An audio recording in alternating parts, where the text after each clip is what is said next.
Mike, we got another episode of More Pain tonight, but we should tell people that we're actually pre-recording this episode, so it's possible that things may have happened in between the time that we're recording and the time that people see it. So if there's anything that we don't cover, hopefully people won't get pissed. They can certainly check out truepundit.com to stay abreast of the latest goings on. What's happening with you, Mike? Yeah, we're pre-recording, so in case we're both dead in the next 24 hours. Right. Well, that's not really why, able to but go out. yeah, taking care of some super secret, top secret business that perhaps will. Business, yeah. Yeah. So we'll see if it just like anything, you try to turn rocks over and see what's under rocks. You go to the different things, and then for me, I talked about it last week with a lot of people. It's like then you have this like balancing act where you got to worry about, like when you're chasing a story down or any story, and then you have all these other stuff going on. You have to worry about your health. You have to worry about your family, like doing things to your family and being a dad and being a husband. And sometimes these things all clash together and time frames and things don't work out. So we figure we pre-record Right. and talk about the meat of stuff. So it's Monday night. It's late Monday night. Everybody's most of the people probably tucked into their beds in their footsie pajamas and everything. But Trump was talking about coming out with some big announcements tomorrow having to do with the economy. I think he's probably going to be on. They're spooked because the stock market crashed today, 2,000 points or 7%, down 7% the Dow. I think they're probably spooked, so I think he's probably going to roll out some tax cuts or some kind of package to kind of jumpstart things. And, yeah. You're frozen. Are you there now? Yeah, you're back. I think Trump's going to try to jumpstart things and keep the economy moving. It's going to be a challenge because he's really up against the wall with this crazy media. They smell blood. By blood, I mean money. And they're going to keep pumping this coronavirus, whether it's legit, not legit, major threat, not a major threat. They're going to pump this until the cows come home because that's what they do. And it's creating a general blanket of anxiety, uncertainty, confusion, stress in our country. And for me, as being a part of other media and then also being a citizen of the United States, what am I supposed to believe? What are you supposed to believe? What are we supposed to believe? Right. Okay, because we used to look at these institutions for some degree of honesty and integrity and to tell you what was going on, but now I don't even think that's. Yeah, you got to look elsewhere. I don't even think. Yeah, and the same with the government, right? Well, absolutely, and Mike, I don't know what funny. to believe. Even under Trump, I don't believe half the stuff these people are saying, and who knows what they're telling him. I mean, we've seen that he's gotten bad advice and counsel time after time in the last 3.5 years. So who knows what they're telling him and what's really going on. But we're talking about this cult of fake news, right? And it's ironic because maybe it's not ironic, but when we look here at CNN, this is just from, it's going to be yesterday when people see this, but oil's crashing the most since 1991 as, according to CNN, Saudi Arabia launches a price war. But we just spoke last night with Jimmy and Joanne Moriarty about some of the machinations going on between Russia and Turkey, and apparently it's Putin's refusal to come down on Russian oil prices and be on parity with OPEC nations that's creating this price war. It's basically more of this, ganging up on Russia. They're apparently in the catbird seat with the ability to produce oil at about $30 a barrel when the United States and OPEC are up closer to well above $75 or $80 a barrel. Yeah, so what do? They lump this into, oh, it's Trump's fault. It's a Right. problem. It's a stock market. The oil prices driving the stock market down. Let me tell you something. Oil prices, it says 91, right? Isn't that when like the Gulf War started? Isn't that Yeah. probably when I would think when you say 91 and I hear oil prices, I think of Gulf War, okay?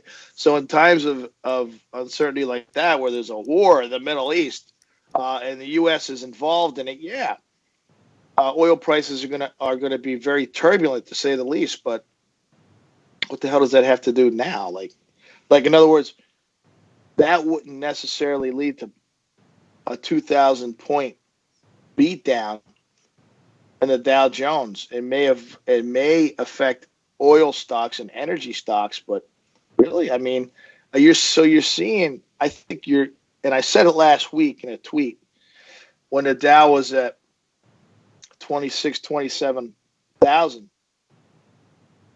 Because I'm talking to these guys at Citigroup, and a lot of the guys just friends of mine. It's not like we're just bullshitting, just like we bullshit like on here. And they're saying, no, you haven't seen the bottom. It's going to get worse. Then it ticked up, and I tweeted that out. We haven't seen the bottom, but I think we haven't seen the bottom, and I'm going based on what these guys are telling me. And then it ticked up last week, and then somebody said to me, "See, you were wrong. You're wrong about that." And I said, "Well, let's see how it plays out." And then I think today was the biggest decline, single day loss since the 2008 spiral. Not good. Crash 2008. So I'm saying I don't want to be right about this. But I told people on my podcast last week, I think it was, hey, if you're thinking about buying a new home, put the brakes on that. Or if you have a young family members who are thinking about buying a home and things like that, they just got married, they just got hitched, maybe put the brakes on that until see how it plays out till the end of the year, because the folks in Citigroup were saying they expect a housing bubble to burst. And that was before the stock market was tanking. So, but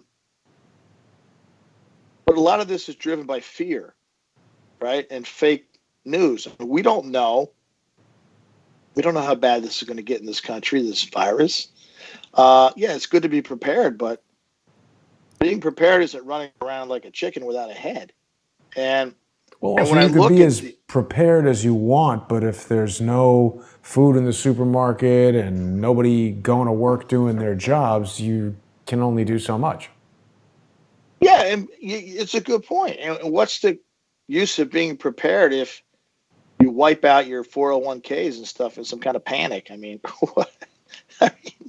it doesn't make any sense to me, right? Yeah.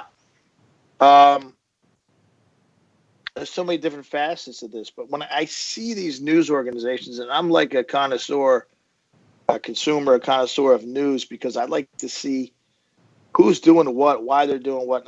I mean news organizations, not necessarily newsmakers, but news organizations.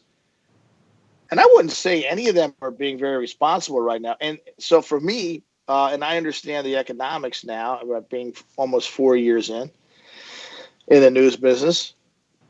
Well, I see it as if we wanted to go nuts too, we could play the fear game and be making quite a lot of money on a daily basis with clicks and with page views and things like that. I'm just not interested in that. I'm probably stupid to a certain point, because every fucking person I know in the media manipulates the general public. Well, Mike, there is a bit of good news, though. We've got the New York Post's page 6 reassuring the public that Sanctum's Los Angeles and New York orgies are thrusting onwards in the face of the coronavirus. So people have that to look forward to. What is this Sanctum? Right? I mean, I've never heard of this thing, but the spelling of it looks remarkably reminiscent of Nixium. They need to buy a vowel. Well, you have to apologize. I have to apologize. I'm taking some cough drops here, so if I sound like I have pebbles in my mouth or something, but Sanctum, Nexium, these guys are all, the weirdos aren't worried about their money for sure.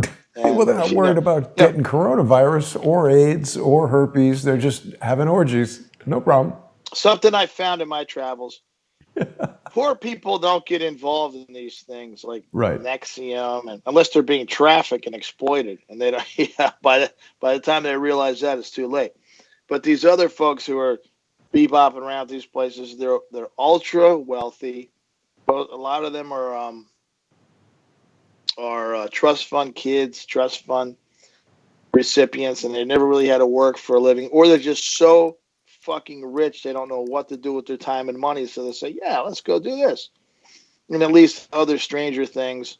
And then some of them get twisted up in the strange world of the Epstein crew, the Weinstein crew, and they think they can do whatever they want because they have money and friends and influence. So it's interesting. I would say, that's like a recession proof. These weirdos. The orgy business is recession proof. Yeah, these weirdos in the orgy business is is recession proof. They're not worried about anything. They're certainly not worried about their 401ks and stuff like that. But on a more serious note, these people are. Look, this is why they get into trouble with these things. They're so bored and they're so rich, right?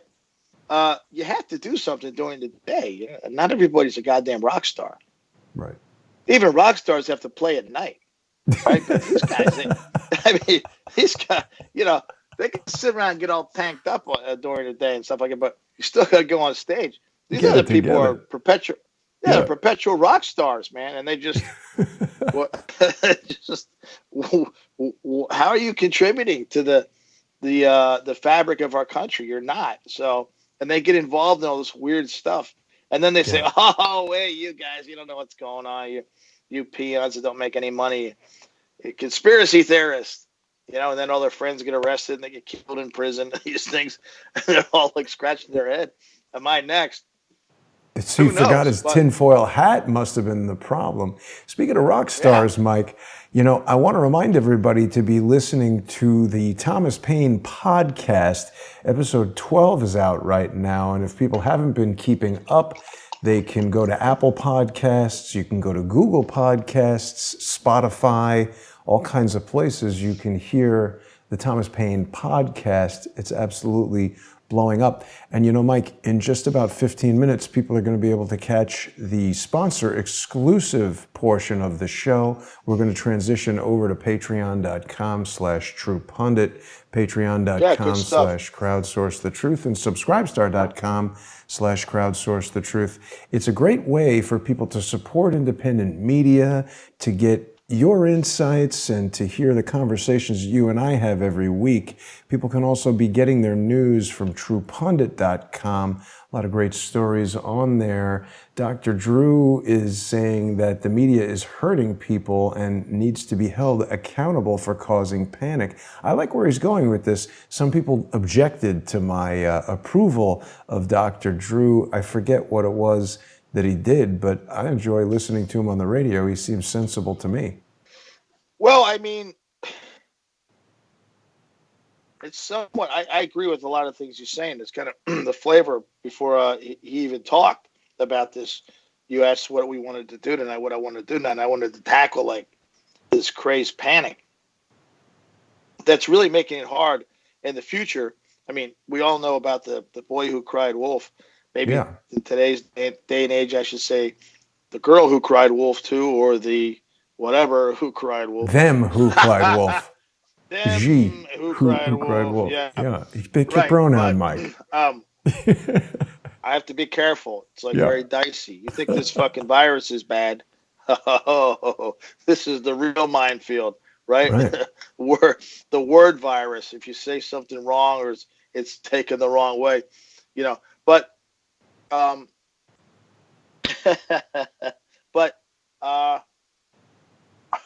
I lost my train of thought. Sorry about that. We were talking about the fake news called Boy Who Cried Wolf. How are we supposed to know? And we're going to talk about it tonight, right? I have some insights. How are we supposed to know when something really bad is going to happen? It's happening, might happen, and we can't trust these once trustworthy news organizations or news outlets or politicians. I think we're at an all-time low for for all those entities when it comes to trustworthiness. Yeah. And how are we supposed to know? In other words, look, a lot of people have money in the stock market and stuff, and their retirement. This isn't like a joke. This is serious. They worked their whole lives for this. Right. And for it to just vanish in a couple of weeks, I mean, major gains vanish in a couple of weeks or a couple of days, just based on whether it's politically driven nonsense or propaganda or whatever the reasons are. It's very dangerous. And it further has eroded and continues to erode the fabric of this country. And we'll talk about that tonight. And it's scary. It's confidence in the economy, confidence in the future, their own security, stability. Yeah. Mike, before we close out over here, I just want to ask you about this, because it started yesterday that the Washington Compost was reporting that, there's a coronavirus case, apparently, somebody at CPAC. And, it's interesting because this is another one of those things where obviously revealing who the individual is strictly protected by HIPAA laws. And, we can't know anything about these patients, just this random report that there is a patient who's been diagnosed with this dreaded coronavirus. Well, they confirmed it. CPAC confirmed it. CPAC. Well, but so what? What does that mean? Unless we see the person in an oxygen tent in the hospital saying, "Hey, I'm the one with coronavirus," I don't know if I trust CPAC. It's like a disaster, right? You go to this thing, you pay to go to this thing, you get charged through the nose to listen to these cement heads talk.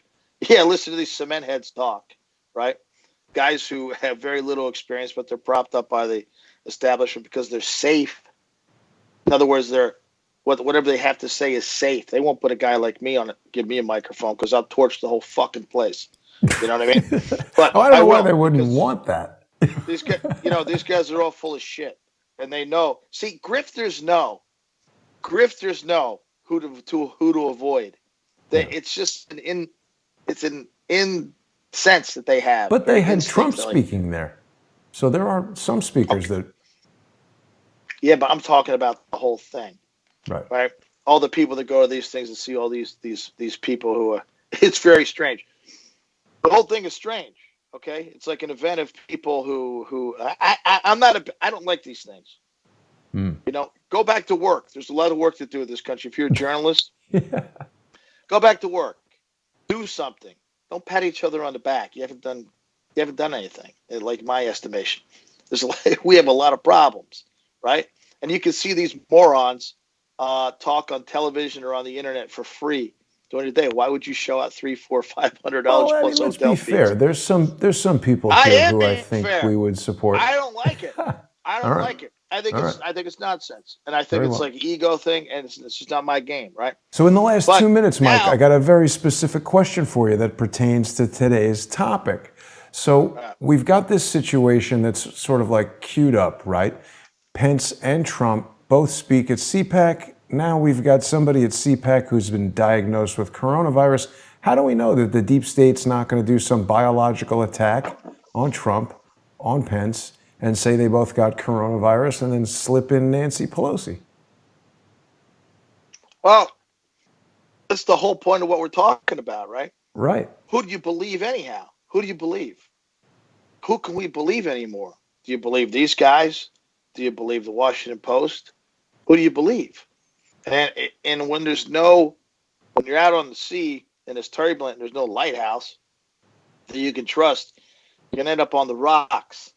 And as a news consumer myself, as a person, as an American, and somebody in the news media, it's very treacherous. Like, who do we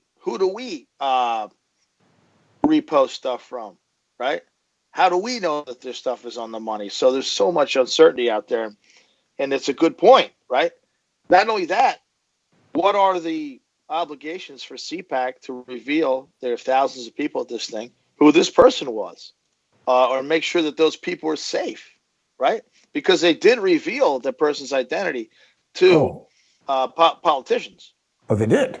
Privately. How is that not a violation of HIPAA? We're going to have to get into all of this, Mike, on our sponsor exclusive show that's about to begin in 10 minutes. And we'll get into it. It's going to be good. So we'll be getting in depth on that. People can join us on patreon.com/truepundit, patreon.com/crowdsourcethetruth, and subscribestar.com/crowdsourcethetruth. Mike, I'm looking forward to that conversation. I'll see you there in just 10 minutes.